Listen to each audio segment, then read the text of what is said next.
if you want. I just wanted to get that story because it was so nice that what you said. Well, it was.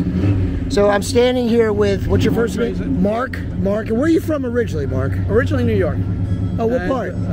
Originally Brooklyn, then Long Island, Holtzville. Oh, okay, great. Yeah, you know, I meet a lot of Long Island people, especially down here. Then we came down for college, figured when I graduated either shovel sand or shovel snow.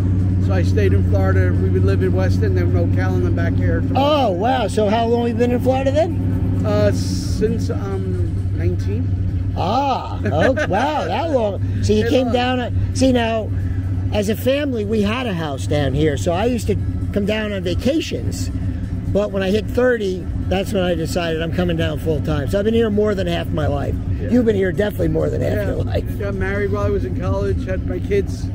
Well, what was your first car? Your very first car, yeah. Well, technically, it was a Cadillac, but it was... Really? Oh, what year? It was 1967 Fleetwood. Oh. But I only got to own it for like a half a day.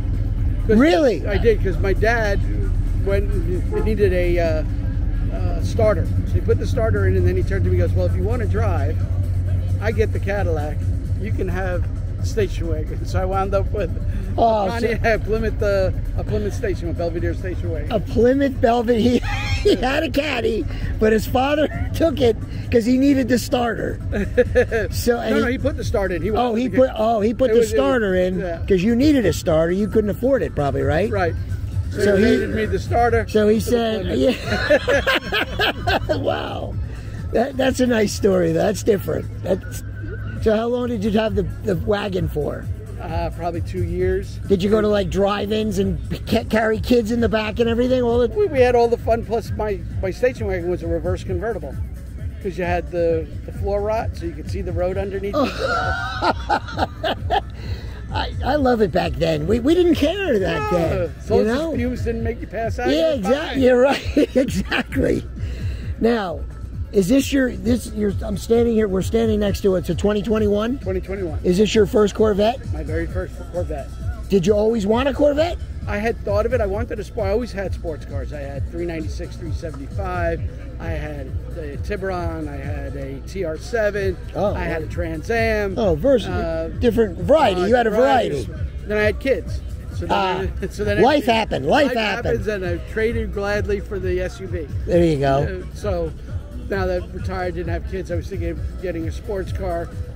Looking at the Porsche, I was looking at the Corvette, and Corvette one. It just pound for pound just was the prettiest car that I saw.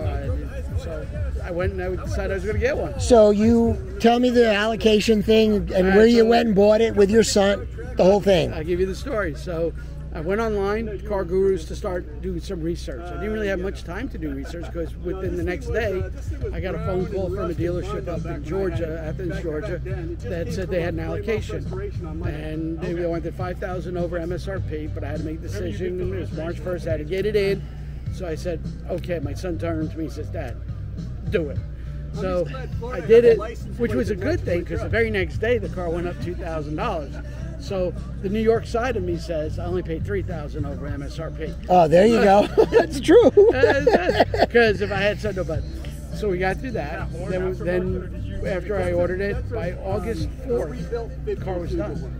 I ordered it the way I wanted it, and I had the option where I could pick it up in Kentucky, and would say you pay $1,500 extra. Right.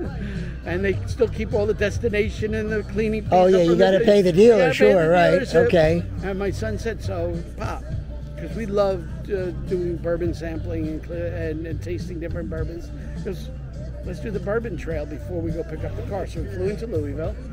My son rented us a driver and one of those, not a limousine, but like the big SUV. And the guy drove us. Oh, so that way I was just going to ask, so you both got to enjoy the bourbon. That is smart.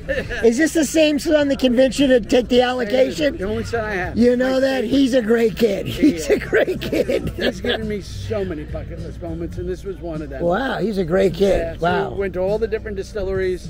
We got to Kentucky, to Bowling Green, picked up the car, and great trip back to Florida with it. And then, nice. Because we had just sold the house, he benefited. He got to keep the car for a month because we were moving and packing. I said, hey, so we don't get any damage, can I keep it by yours? And he willingly sacrificed part of his driveway and garage so that the car could stay with him. Now, was he respectable, or is he's not he didn't go out hot rodding with it, did he? My son he's great. He's a great guy. Wow. I have a son like that too. It's nice to hear. It's nice to hear about son, because there's too many horror stories about sons, or most of the parents don't relate to the kids. That's the biggest problem. Every year we go to a boxing match, or we'll go somewhere, and the two of us, and we'll go and we'll do food together, and we'll go have a great time, and we just make sure because life happens, that life happens with us. So now, how old is he? Does he live in Florida? He's turning 40 this year. He's 40? Wow. So does he have any kids? He has two. He has a 5.5-year-old and a 4-year-old. Oh, wow. That's what brought us back down. So he doesn't have a car, any kind of sports car then? No. Well, not with the two little kids. He's got the BMW M. So. Oh, he's got an M car. Okay. But it's an X5. It's an SUV. Oh, yeah. There you go. Well, real quick, I know you were leaving. Show me let's look at the car real quick. Okay. It's a black on black, right? And it's got, the nice white stitching there, right? Right. And then, oh, that's look at that. Is that the way it came like that? With that, everything is through. And because I picked it up in the at the museum, there's a plaque that goes in. Oh, in the middle, right here, right? Oh, nice. Mine says Carpe Diem, which is a salute to my grandmother and my mother. Because when I grew up, that's what they told us. Always seize the day. Make sure that. Yeah, nice, nice. Why not use that, right? As long as I could have it. It's got the high wing on it here. Yep. And there's your mid-engine. Beautiful. Now, what do you have, a motorcycle? No, actually, I just picked that up here. Oh, you're going to go on the track? Oh, I'm going to give it to my grandson to go put on when he sits in the driver's seat. Oh, there you go. He can pretend he's right, for $20. Hey, I used to do that as a kid. That's how I got into all this as a kid. You know, sitting in the driver's seat pretending. That was it. Beautiful, beautiful. This has a 14 that motor there. 14? Yeah, it's 498 horse. 14 speakers though, and could you imagine having 14? Where are you going to put 14 They're in speakers? there. The sound system in there is incredible. It's got to be the little area. When the kids get disruptive, you just put them right. Oh yeah, right inside the frunk. I have a Corvair, so we have frunks too. I'll tell you what, this is much bigger than it looks. I mean, we put 3 suitcases and there wasn't a problem. Really? Duffel bag. Yeah, I could do my grocery shopping in that for sure. You have the paneling. Well, I guess maybe the other side is easier. The seats are all air conditioned from behind, and then all your controls are right there. Oh yeah, right there in the center, right. The one thing I found, for a passenger, it's not really designed, right? I mean, where do they put their arm? I remember when I sat in one, I didn't know where to put my arm. Onto it, just for the passenger. It's more of a driver's car, really. Well, it is, but if your arm sits right here and leans onto there. Okay, and it's all right? It's all right. I guess maybe because I have wide shoulders. Maybe that's why. I didn't get this way by accident, so yeah. And I fit in it. And I see the boomerang here is that it's different, isn't it? It's not the same as the paint. Right. They tone it differently. Yeah, it's metallic. I see. Yep. Okay. Wow. Yeah, it comes with the same thing. You can also get graphite. I didn't get the graphite package. Oh, and it says museum delivery on the back here, right there. Yeah. Those are right here. Now, believe it or not, the red LT4, the C4, his was, not that he bought it, but there's a sticker on it. It was a museum delivery. 95 was the first year. Because I looked it up last night. I said, when was the first year they did museum delivery? My friend goes, you have a phone? Look it up. So, 95. No, and that's a 96, so. I got blessed. My wife is awesome. She said for me to go for it. Really? Yeah, Your wife said to go for it. Wow. I mean, I was like, she said, you only go around once. Yeah, I was going to say, now, you need help. Your son had to make you get on the allocation. Your wife said go for it. It was all about paying over MSRP. Oh, that's right. You said that before. That's right. The MSRP, which I don't blame you on. My wife picked the color of this.